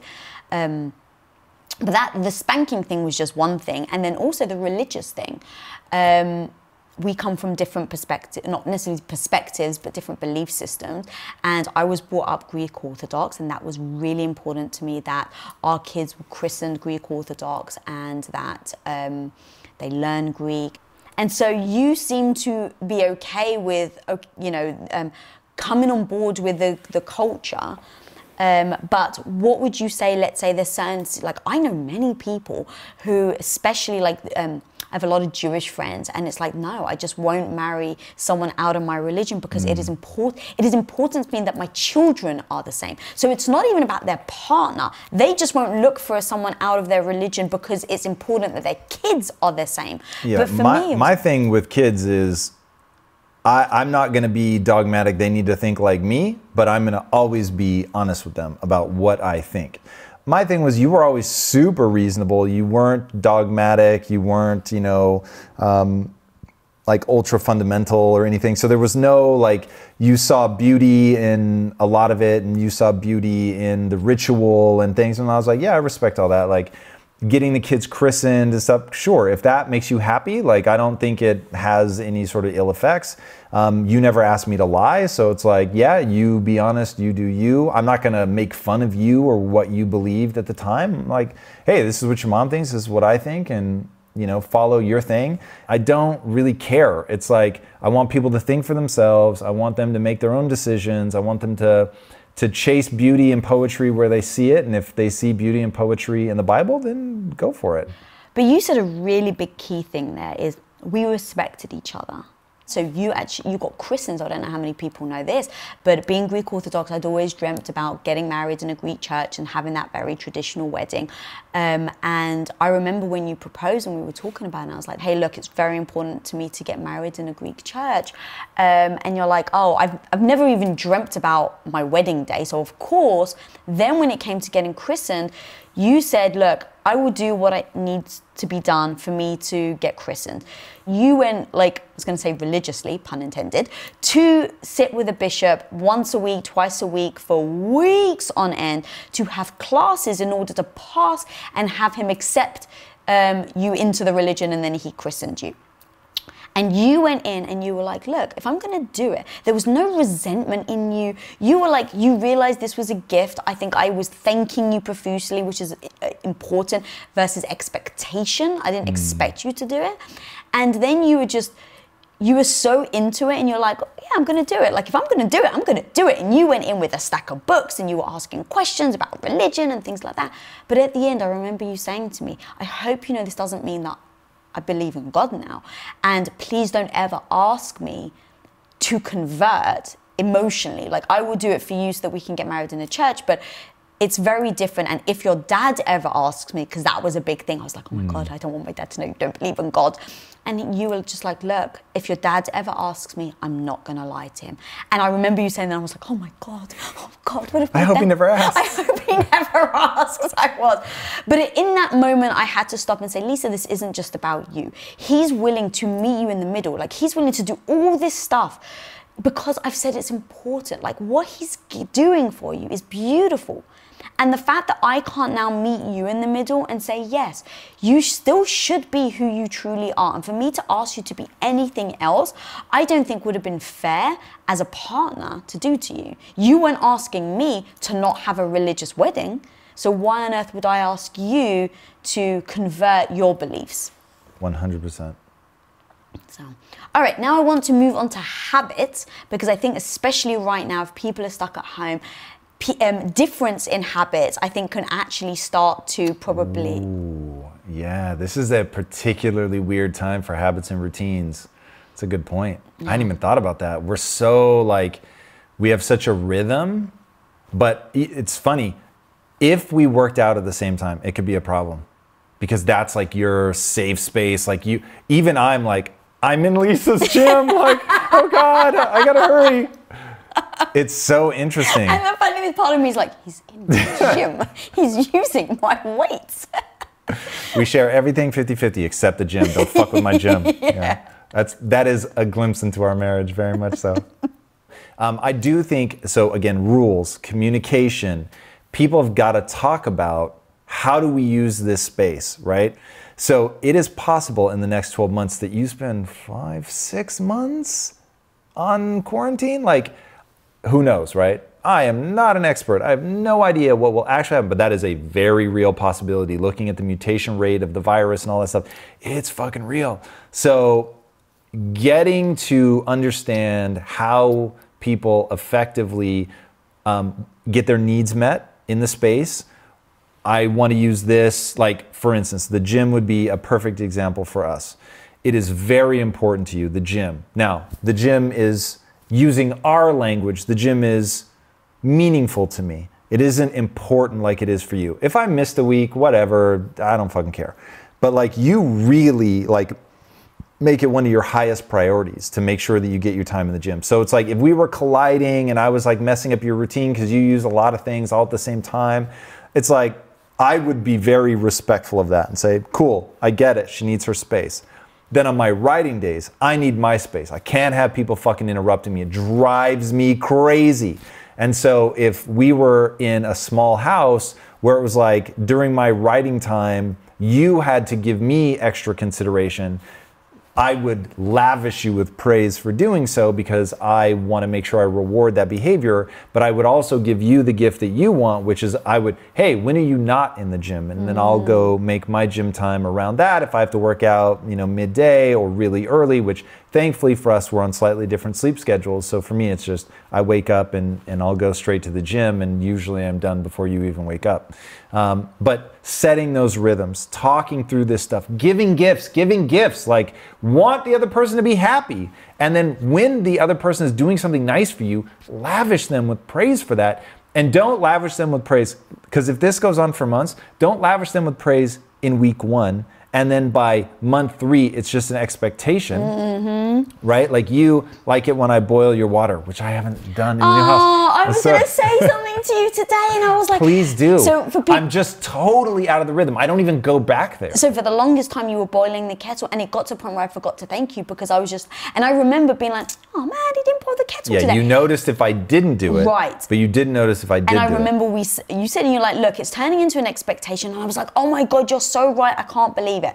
Since we've moved, so it's been maybe 3 months now, you haven't boiled the kettle. And then this morning I was like, I really want to tell him to boil the kettle for me. But I was like, I don't know how to approach it because it's kind of freaking cheeky for me to ask you. I'm so glad this came up. I'm so glad this came up because here's the thing. One, now I'm just going to relate to you and people can watch and see how we talk.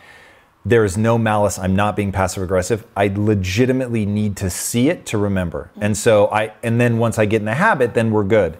And when we were living here, I would walk by it every morning and I would see it on the way in and the way out. And so it became this thing where, and then I would see it before the gym and after the gym. So I would see it like 8 times in the morning and I only had to remember 1 time because I would see it 8 times before you woke up. Now, because it's in like a separate part, I don't see it. So I never just accidentally walk by it ever. So being reminded, because I want to give you a gift. How would I want say to that lift you to up. you? Hey, baby, I want to help you get back in the habit because you've told me that you want to do this for me and it is a meaningful thing. So, and look, the way that you say it will of course acknowledge that it is cheeky to ask and because it's weird and nuanced and complicated. So saying like, hey, this is so cheeky, but you did say, and so like, I would love it if you did it. And then know that like, I might then remember once and then forget again for a week. And I want the reminders. And then once I get back in the rhythm, I'll get back in the rhythm because hopefully you'll have been rewarding me for doing it. And then don't let it become an expectation because then it just sucks. It's just a chore. And that's exactly the words I had in my mind. I was like, okay, I want to say how meaningful it was to me, but I do recognize it is still cheeky for me to ask you to boil the kettle. But I'm actually really glad this happened because people can hear at home, like we really do talk like this. And most of the time we try to, at least, or definitely I try to, have these conversations when we're emotionally sober, because it's like, I can say to you, babe, I know it's cheeky, like what's actually the best way for me to ask you this? And you just tell me, well, if you ask me like this is actually what will help. And if you ask me like this, and so we give each other the gifts because we trust each other and we're not trying to manipulate each other. So it's so important that we have these open conversations. So let's go back to habits. So people are at home, so let's say they start talking about the communicating what's important and then what's not. Giving the time, I love that. One thing is you were talking that we've spoken about that we did for a while when I was finding it hard to let you know when I was working and when I was off the clock because we were working and living in this house at the same time, the studio. And I remember, in fact, I think it was in a relationship theory episode, I had the idea that it should be like the Brazilian restaurants. So, in the Brazilian restaurants, you have those like bring more meat, don't bring meat, little chip. I did the lamp. And in the bedroom, I would switch on the lamp when I was, it was nighttime for me, when I was switching off work. So what you would do is you would come into the bedroom, maybe say something about work, see the lamp was on and be like, love you, and then you would walk back out. So it was an indicator to the other person without having to say the words. So as you were talking, if you're confined in this space, maybe there's certain things like that. Whereas like, if you don't want to be bothered, have the discussion, right? Because even in the words don't want to be bothered, some people may get that back up by it. So have the things like, I need space, I need time to focus, like using these types of words I think will help that communication. And then having that sort of signal that says, cool, when I do X, it means I'm in work mode. When I do Z, it means I'm in let's hang out mode, let's talk about other things. Right. So that was actually one thing that came to mind. But what about things like habits like, in fact, let us talk about this. Leaving clothes on the floor and someone's messy, the other person's neat. So one thing is like, I don't want you to feel like I'm just bossing you about. Pick up your clothes. It's like, because I know when we first met, you never made the bed. I always made the bed. Right. Which is madness. But Actual and lunacy. the fact that you think is madness, I think is madness that you don't make the bed. Right. Like madness that you don't make the bed. How can you not make the bed? But we spoke about it. And you explained, and originally I definitely came to it from a judgment perspective, because I'm like, oh God, I can't believe goals, which moves you towards your goal or not. Right. Like, And I'm all for it. And this is really what people need to be thinking about when it comes to this. So this is a perfect example because I think it's real. I think a lot of people are going to struggle with it in terms of clean up, don't clean up. So if you're in a relationship where one person wants things clean and one doesn't, I promise you, you are at a collision of values.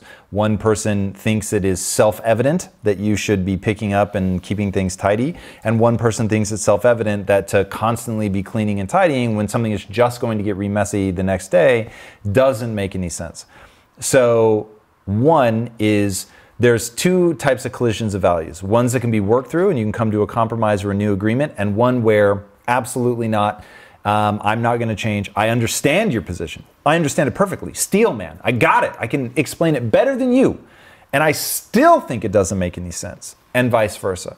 So let's deal with that, where there's just no compromise to be had, which for us is being tidy.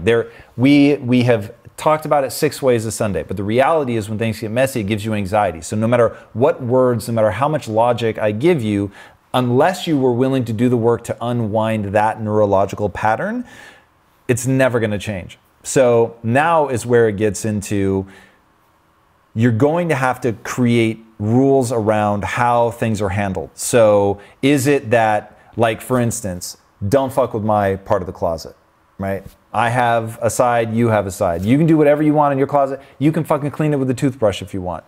I have my side of the closet. Yo, you don't have to look at it. Like, it's going to be the way I want it to be, and that's that. I'm not asking you to deal with it. I'm not asking you to clean it. I'm not asking you to wash my clothes, nothing. But I am not, I understand your argument, but I'm not willing to do inefficient shit. It doesn't make fucking sense to me. So I'm gonna keep mine the way that I wanna keep it. You're gonna keep yours the way you wanna keep it. And all public areas will default to a DMZ, which means I can't be messy in it. In this example, clean is an absence. So the default in there would just be lack of mess. You take care of yours, I take care of mine. If you want the bed made and I don't, by all means, make the bed. And I won't touch it during the day. I won't mess it up, but don't ever ask me to make it. So basically it's don't And then cast... do get the bed ready after, because we sleep with separate blankets. Yeah, and so that's another thing, because you're like, if you make the bed, then you have to make sure that when I climb back into it, I don't have to fuss with the blankets. Yeah, meaning when you make the bed, you will oftentimes actually remove my blankets from the bed, sometimes remove them from the room, and it's like, hey, if you're going to do that, I absolutely accept it. Don't make me hunt for my own. Like that's really like #real talk. That's so disrespectful in my world that it's like, this is gonna be a problem every single day. If I have to go look for my stuff, I feel so disrespected.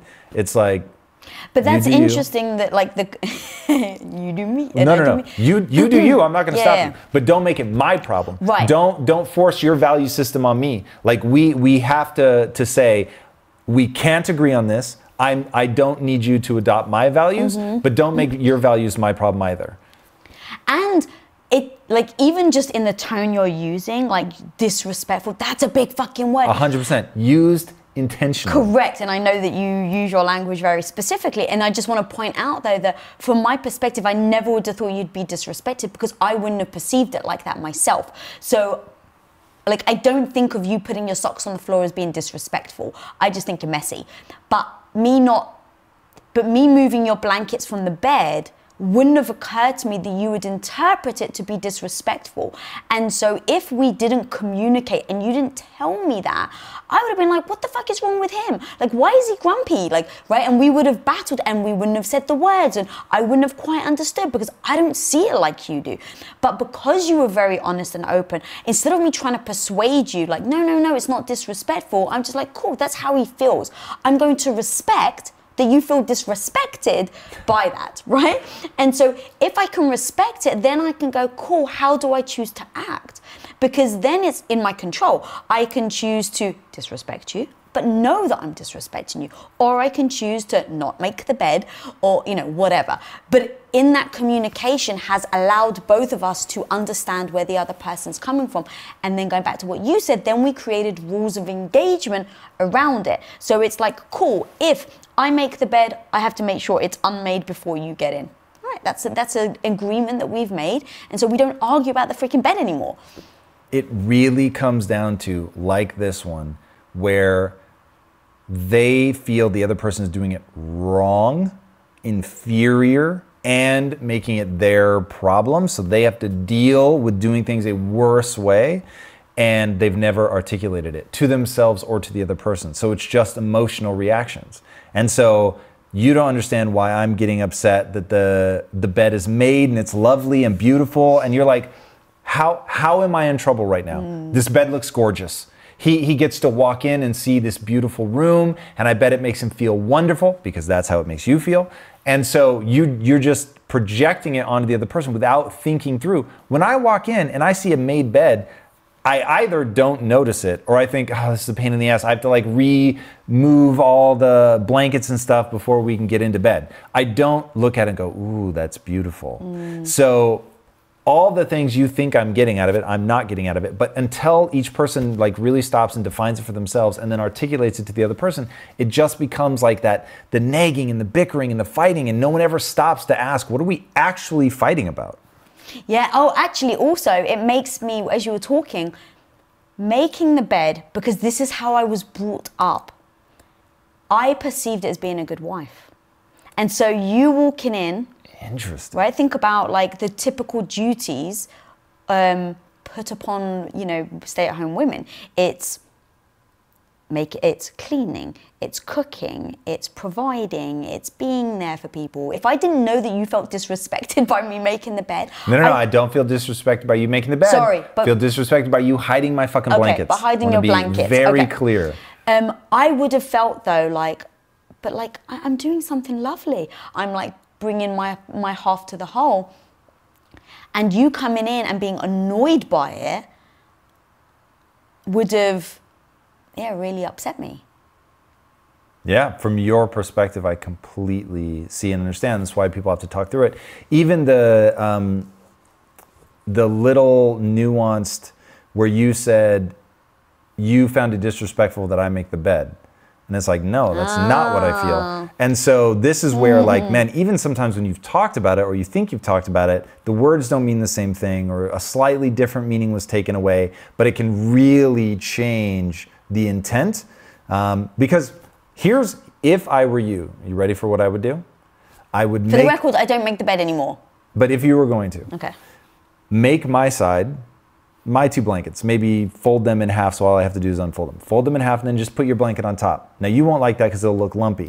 But for me, it's like, cool, then you just fold yours open, fold mine open, and now we're in bed. Super easy, nice and simple. Can I say something? Please. You are ridiculous. Oh, I love that. That just so touched my heart. Yes, that is definitely something that will bother you. I feel like you know me so well. You feel seen in the Avatar way? Yeah. I do feel seen. I see you. If you want to learn and know how to become a freaking high-value woman, then watch this. Come what may. And it's not that I want anything more to come, but come what may, I know that I will get up again. I've done it one time.